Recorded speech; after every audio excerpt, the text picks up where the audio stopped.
Si kurang bulan rapuh tulung kata balang kandungan nyawang tarongan hancur badan watene pelangi gata memang sinhan sanggup jasa gata balang beta tamang beban kasepnya yang gerasa nyomak mudua abang Lud menyepengen rezeki dron terbuka lebar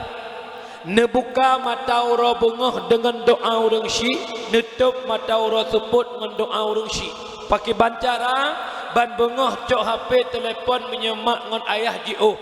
kiban mak kiban ayah sehat sehat ne nagat dengut ne buklam god ne mak doa kelung mak boh god ane nyata kun tiap bungoh ne buka pintu rezeki lebar-lebar oleh Allah. Andai kata tau di sini tajak tak intat tabah kopi tabah makanan ke urang syik tu becut nyan maka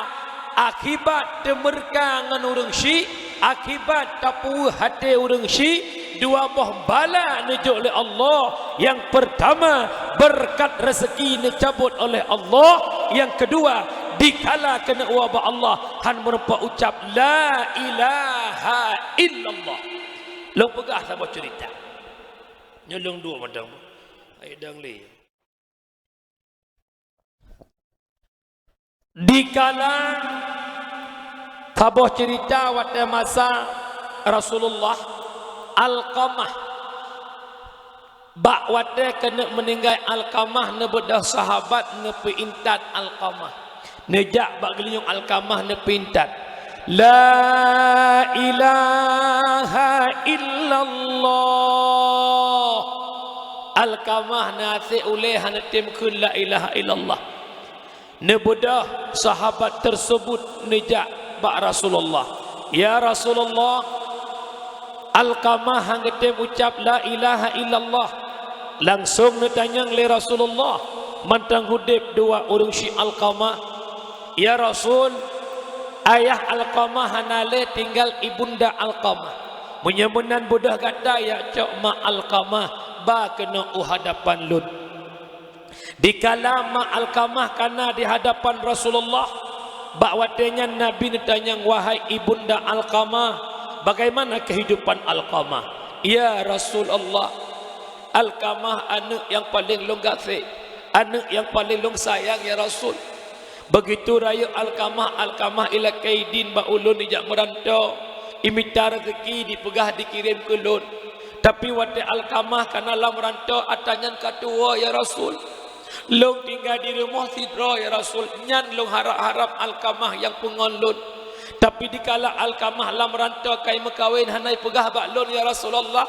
long tepu Alqamah yang mekawin long jak ke di ukota ya Rasul long bungkuh bu ala kadar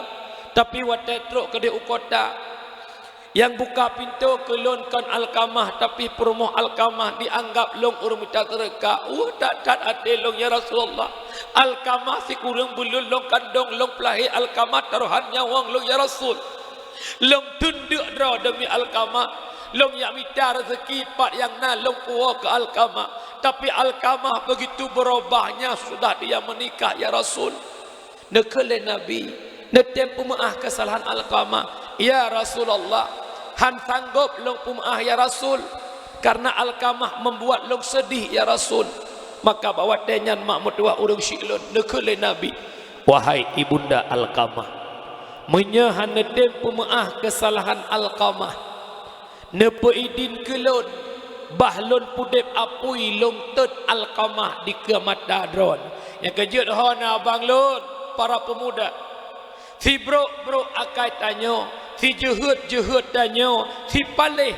akai tanyo ke mak tu yang namanya seorang ibu tidak tega melihat anaknya disakiti maka itu biarlah kata-kata maaf dari babah mak Alqamah kepada Alqamah ya Rasulullah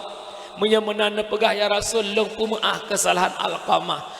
pat bak rumah Nabi nekun kata-kata maaf I rumah dro Alkamah langsung nucap la ilaha illallah.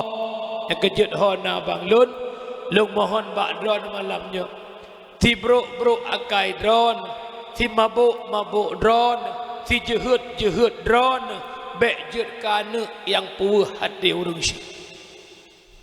Wala maksad mak mertua itu yang pertama, tak kokoh mak mertua kan awat dia. Yang pertama adalah pecah belah dalam kampung dan pecah belah silaturahmi dengan urang syik. Yang kedua, nikmat lahir Nabi Muhammad getanya urang inang nya dengar kena yang merasa dro inang. Hebat tanya urang inang berkat Rasulullah. Lih lahir Nabi tanya haya dan hebat. Segala lahir Nabi urinangnya hanayum, urinangnya hana harga bak pandangan jahiliyah. Ipah urinang udep-udep, itanam urinang udep-udep.